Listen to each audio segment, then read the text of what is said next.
Hello to all the debt warriors listening, and welcome back to another episode of Millennial Debt Domination. I'm your host, Katie Fata.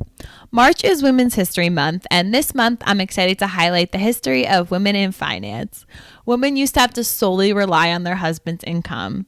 They couldn't have their own bank accounts or open their own credit cards. Married women didn't start entering the workforce until the 1970s, and even then, only 40% of married women were in the workforce.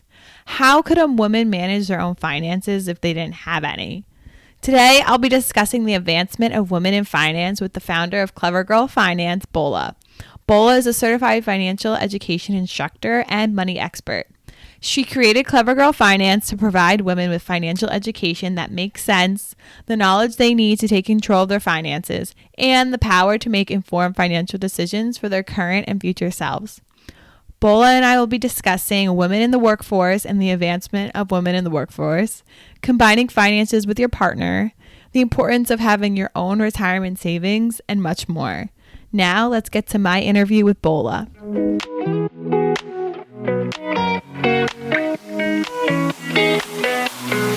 Hi, Bola. Thanks for being on the podcast today. Thank you so much for having me. I'm so excited to be here. Yeah, awesome. So look, March is Women's History Month, and I thought you would be such a great guest to talk about women in finance, kind of the history of women in the financial world and the workforce. So, when young women back in the day were expected to stop working once they've become married, and then once married, the women were expected to not work outside the home. So let's start by talking about this stage of women in finance and how women had to solely rely on their husband's income.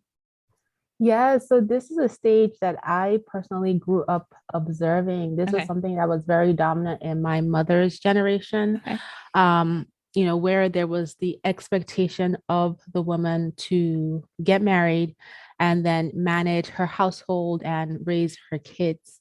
And, there was a lot of rebellion back then, right? Because I think a lot of women, as they got older in their marriages, realized that perhaps they wanted something more.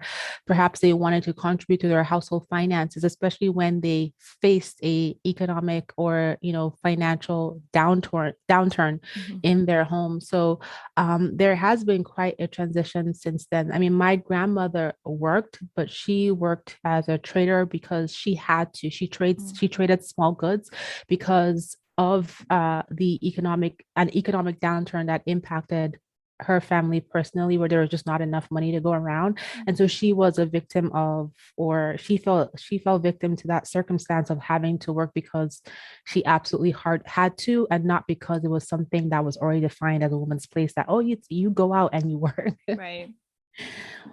Right. It wasn't a choice, like kind of nowadays. It's like a lot of times, and if you look back in history, you watch the movies, you'll see that a lot of women, in prior generations who were outgoing, in terms of working, going out to work. A lot of them were judged. Oh, wow, she thinks she's too good, to be married. She thinks she's better than her husband. Who does she think she is? Right. You see a lot of that in the movies, right?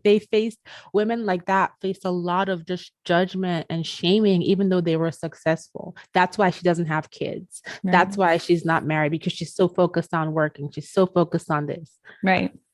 Definitely a lot of judgment back then, and like even having credit, women weren't even able to open their on credit cards until 1974 in their own names. So how do you think that, being able to open a credit card in their own names helped advance the future for women in finance? I think this was incredibly important. I mean, the fact that this is still our generation, women not being able to open a credit card in their own name, not being able to buy a home, not being able to vote. All these things were not that long ago, really, if you look at the history. And it just was a form of limitation where you did not have options, you did not have access. And a lot of times women would have to stay stuck in situations they didn't want to be in because they didn't have access to credit, to be able to make their own financial decisions, to be able to seek financial support if they wanted to exit a negative relationship, if they wanted to start a business. They didn't have that access. So a lot of times women were stuck. And so that definitely was a major turning point in just women being able to now start to pursue financial independence legally. Very, very, very important. Right. And then, a little bit right before that, in 1970, it says 50% of single women and 40% of married women were participating in the workforce. So that means, they were starting to get their own money and everything. So how did this impact the financial well-being of women? Yeah, so if you look back to historically back to like the Second World War, I think that was one of the first turning points of women stepping into the workforce and doing what quote unquote was called a man's job back then, because a lot of the men were out fighting the war. The economies were not great. They needed to have the dual income in the household to support their families. And then we get to the 1970s and we see more women, like you said, 50% of single women and 40% of married women participating in the workforce. I think this was definitely great for building women's financial confidence, knowing that they could earn, even though if again you go back to the history, you will see that women were not getting big roles, the types of roles that their male counterparts with the same education level were getting. And they're also and still are not being paid equally. But it was, I think when you look at the broader demographic of women, this was definitely a confidence boost. It was definitely women being able to establish their own options in their life, being able to make their own choices because they were bringing in their own money. Yeah, I definitely think that's a good point to bring up, the confidence boost, because they didn't think they could before. Now they're like, okay, I can. Yeah. So then they realized at that point that they were able to balance work and family, which they might not have been, like they may not have thought they could. And this meant that now that they could go out and work. And now that the two income family emerge, which we obviously see a lot today. It's almost crucial to have two incomes. So how did the prospect of having two incomes impact families in the US? I think the biggest impact was just the ability to build and accelerate wealth for themselves. Obviously, when you have two incomes coming in, that's more money to go around. It means you can save more money to buy that first home. It means you can save more money to send your kids to college, to move to a nicer neighborhood, to, take your family on vacation. So it allowed for the acceleration and the achievement of certain goals that people may have thought would have taken them longer because there was only this one income. So it definitely opened doors in terms of wealth building for those two income households. Yeah, definitely. And then we kind of touched on like a little bit on this earlier. So when we said that by 1970, more women were participating in the workforce. But that kind of peaked in the late 1990s about the participation of prime working age women in the workforce. Do you think when women started advancing in the workforce finally in the late 1990s? I I would say yes, and I think that's really because of the volume of women that were working, right? Okay. The more women that are working in an industry within a job segment, it means you're gonna have to have more women in certain types of positions, even with the resistance, right? We look at today's world and we see that most Fortune 500 companies do not have a female CEO. When you look at the senior executive level of these big corporations, very few women.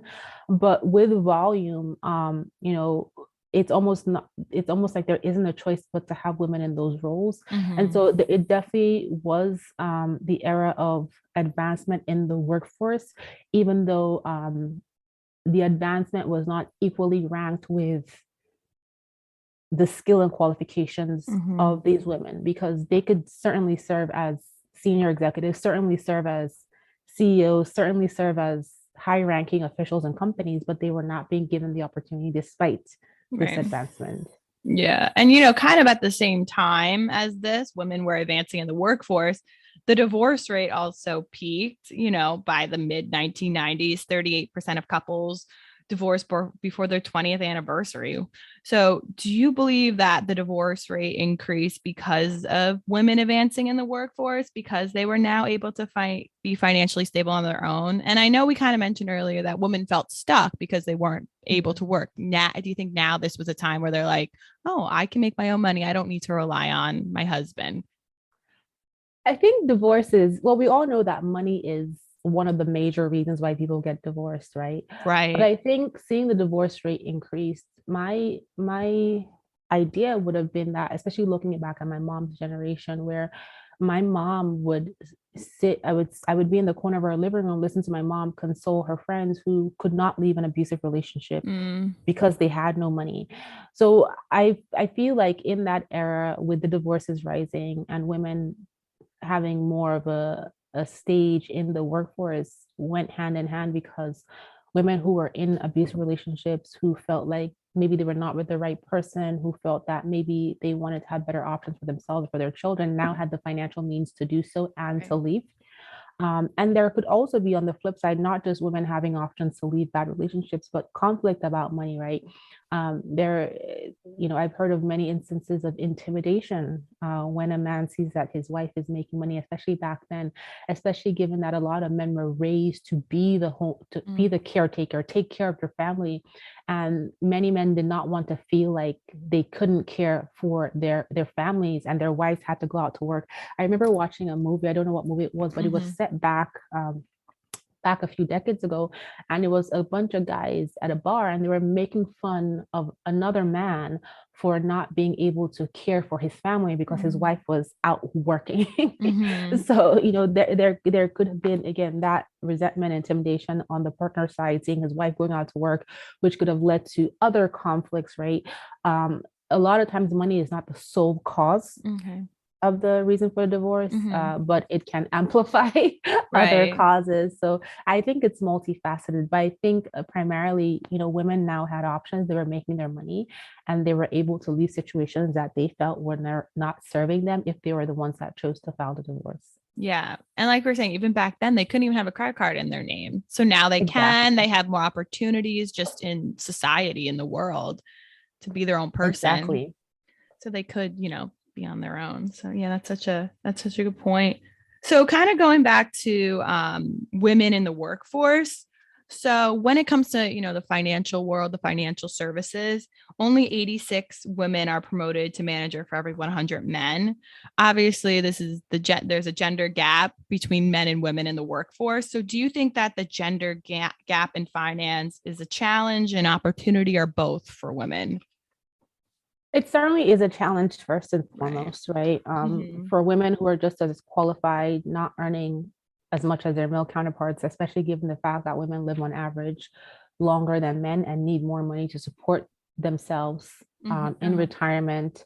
So it definitely is a challenge. It is, the gender wage gap is unfair, Right. but it also is an opportunity today for corporations and um, decision makers to eliminate that bias of gender when they are making offers and deciding on salaries and deciding on bonuses.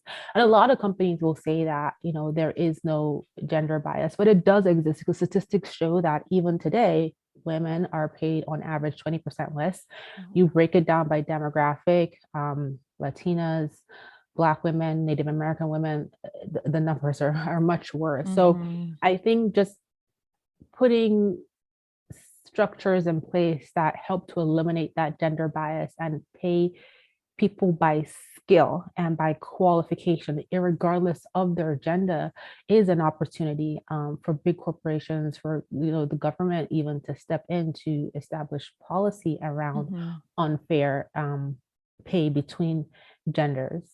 Yeah, and this is still going on today in Yes, 2022, which is it is still crazy. going on, and it's you know, talked about so much. And, Mm-hmm. we also want to be able to see action, right? And Right. I think it's also an opportunity for women individually, as ourselves, knowing that this gender wage gap exists, know that when you go to a job interview and you are presented with an offer, you're very likely getting paid 20% less. And so it's a challenge and opportunity where you say, you know what, I want to negotiate what I'm getting paid I am going to ask for more, right? Right. That's another way that we can kind of take power into our own hands and try to tackle this gender wage gap by, yes, we want the corporations and we want the government to like instill structures and policies, etc., but we can take it into our own hands too by asking for more, right? Right. By doing our research for job industries and skill sets and seeing what people are getting paid on average. People are talking about salaries online, right?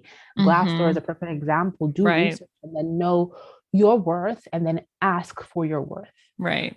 No, that's such a good point, especially nowadays. Like, come on, it's so crazy. So, now that, especially nowadays, I think this is many, many men and women, they're making their own money and they have their own finances before they enter a new relationship with somebody and they get married to someone. And, marriage is often associated with combining everything, including your finances. So do you think women should combine all their finances with their partner? Should they only combine certain finances or should none of their finances be combined? What's your thoughts on the whole combining finances? That's such a great question. It's one I get asked often because there's so many philosophies out there from personal finance experts and also, religious communities. And my personal opinion on this is that the decision to combine finances depends on the couple and their unique choices, right? Combining finances completely might work for you. It might not work for you. It depends on you and your partner. My husband and I have a hybrid where we have certain portions of our finances combined, and then other finances we don't combine in terms of like day-to-day transactions, because I don't want to have to explain to him why I spent $25 to get my nails done. Why I, like it's not necessary. But then we have agreements that if we're spending over, let's say $1,000 or something, then we will text or we will talk about it so that we are on the same page in terms of our joint goals. So the decision to combine finances, it really depends on the couple, but it also goes hand in hand with full transparency in your relationship, right? Not combining finances does, sometimes people do it because they're hiding things, and that's not helpful in a relationship. It can create distrust, it can create envy. So it is just about how you guys feel best with managing your finances, knowing that you still have to establish trust, you still have to have transparency for your relationship to work. Right. I feel like that hybrid method seems super common nowadays, especially with millennials getting married and such. Yeah. Back, like, I feel like when my parents got married, or like back, 30, 40 years ago, it would not even be. I feel like that would just be more common to combine everything rather than today, especially. Yeah. I think back when my parents were married, my dad managed the finances. My mom didn't really know much about what was going on. Right. Yeah. So yeah, I think definitely today, especially like we said, sometimes the woman is making more money than the man nowadays. So I think that hybrid method is definitely a good method to work for. So speaking of women having their own finances, how important is it for a woman to have their own retirement savings, regardless of their relationship status? So incredibly important. You cannot open a joint 401k or a joint IRA. It has to be open in your name. Right. So whether in a relationship or not, this is an opportunity for you to save for yourself or save more for yourself and your partner combined together. And the statistics, women live longer than men on average. We need more money in our later years to support ourselves. As a result, we need to have money for ourselves, for our future selves, and our future selves will thank us. So regardless of your relationship status, you want to take advantage of retirement savings options, whether your employer offers them. If they offer a match, you want to take the full match. Right. If your employer does not offer them, you can open your own IRA, traditional or Roth IRA, and start contributing part of your income there. It's just about creating a nest egg for your future self. Right. And there are still women today that don't work and take care of the kids in the household. How could they save for their retirement if they don't have that, their own income? Yeah, so there are a lot of, stay-at-home moms who are not working, not having side hustles, just solely focused on taking care of their families. And that's perfectly fine, right? That's the family structure that works for them. But I think in that instance, it's very important to be involved with your family finances. Is your partner saving for retirement? Do you know where they are saving for retirement? Do you understand how your family finances are structured? Do you know about, your savings, investments, insurance? You want to be part of that conversation. You want to have access to, to your financial matters, just for your own peace of mind, and just so you know what to do if God forbid something happens to your partner, right? So if you're talking about estate planning, that's something that you would then be power of attorney for each other. So it's definitely, it's very important that you, whether you're a stay-at-home mom or not, that you are aware of your finances. And if you're not contributing to the income, you don't have any income coming in, but you know that you have to care for your children, you need to know the status of your partner's finances. It's just one of those conversations you have to have with your partner. You have to know.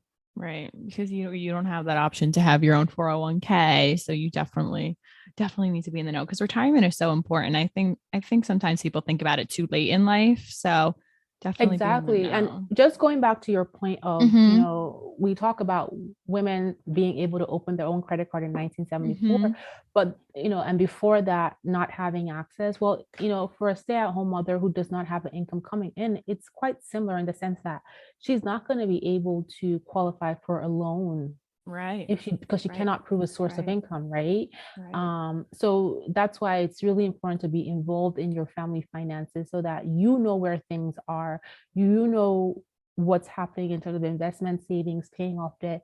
You need to know about that and make sure your name is also on things. Yeah, and definitely, read everything before you put your Yes. name on everything. Definitely very important. Yeah. So, many women have felt they need to be married in order to be financially secure. Do you believe that's still the case today? No. Okay. You do not need listen. And I feel like that, the Netflix show Bridgerton pushes the whole idea of get married. Yeah. Listen, so in today's world, so many women are choosing not to be married. Women are choosing to exit relationships that don't serve them. Women are single mothers. And you can build your own financial wellness. You can be financially secure on your own with good planning. Marriage is not a criteria for your financial success, right? I don't care who's telling you that. It is not truth to lie. You can be successful on your own. You can save, you can invest, you can create your debt payoff plans. You can be a financially successful person as an individual without a partner, if that is your choice, or if for whatever reason you do not get married. So don't think that the criteria for success with money is having a partner. That is so wrong. Yeah, definitely. Women are definitely becoming the financial powerhouses on their own. They used to be expected to stop working when they started a family. They didn't even have access to their own bank accounts. Now that women can be financially successful on their own. So how has this made it possible for women to achieve all the financial goals they have for themselves on their own? It's certainly number one, adjusting your mindset and being intentional, knowing that you can achieve this on your own. Like setting the stage in your mind is the first step, believing that you can do it. Second thing is creating a plan, creating a plan to save and running your numbers, set your goals. What do you want to achieve by X time frame, 5 years, 10 years, 20 years by retirement? Set those goals and then work backwards from them. Based on this goal, what do I need to do? What do I need to earn? Do I need to increase my income? Do I need to start a side hustle? Do I need to find a part-time job? Do I need to get help with my kids so I can work more? It's going to take sacrifice. It's not easy. It's not a walk in the park, but it is worth it because you get to the other side and you are glad you did it. So it's adjusting your mindset, creating that plan, and then actually working the plan. And as you're working your plan, life happens, right? You might be saving, contributing to retirement, paying down debt, and an emergency comes up. You tackle the emergency, pick yourself up, dust yourself off, and keep moving forward. The pandemic showed us that we are resilient and we can get past anything. Many people lost jobs. Women were more severely impacted because they could not work because they had their children at home. That, when there was some studies that show that even though people were in two-parent households, the woman felt the brunt of it just organically by the child gravitating towards her based on her role in the household. So women were more so impacted by the pandemic. And, job losses when people started to go back to work were more so in the female demographic because women didn't have anybody to watch their kids. So and we are, and we have been getting through that. And so you are a resilient person. You will adjust your plan accordingly if you have a setback, and you keep moving forward. Yeah, that's such a good point to bring up too about the pandemic. Yeah. So how do you think women are creating the future of finance? So we are creating the future of finance because we are setting the stage for our children to be financially successful. And the more that we know in this generation, the more that we can pass on to our daughters and our sons. You think back to our grandmother's generation, they were not involved in, generally, it was not a woman's place to be involved in decision making or the financial decisions of a household. And our grandmothers, great grandmothers, they managed the household, and they taught us how to be great homemakers, and they taught us great recipes. But as the generations progressed, more and more women were starting to learn about financial wellness and why it's important to have options for themselves, and they instill that into their kids. My mom definitely gave me a lot of financial lessons based on what she knew, and the same with her mother based on what she knew, and I'm doing the same for my kids. So the more we learn, the more we're able to set the stage for our children to for our daughters to pursue financial wellness, for our sons to be allies for women when it comes to the gender wage gap, when it comes to the investment gap. And so just being able to instill that knowledge to our future generations gives us really the ability to create that future of finance. Yeah, you're definitely showing the next generation. I mean, kids are growing up seeing their moms work, seeing their moms be financially savvy. So that's, we're showing them, the next generation, that, okay, this is normal. A woman doesn't have to stay home. They could work. Exactly. Yeah, that's such a good point. And I think, that wraps up all my questions for, this Women in Finance, Women's History Month podcast. Thank you so much for being on the podcast today. Do you want to say anything about Clever Girl Finance? Yes, thank you so much for having me. Yeah, of course. I'd love for the listeners to stop by clevergirlfinance.com to check out our daily articles. We have over 30 plus completely free courses, and we have a really fun social media and Instagram and YouTube channel, and it's all under the name Clever Girl Finance if you search.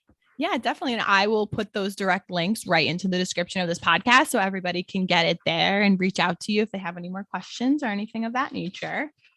Awesome. Thank you so much. Yeah. So thank you again for taking the time out of the day to talk to me on the podcast today. It was such a pleasure. I appreciate it. Thank you.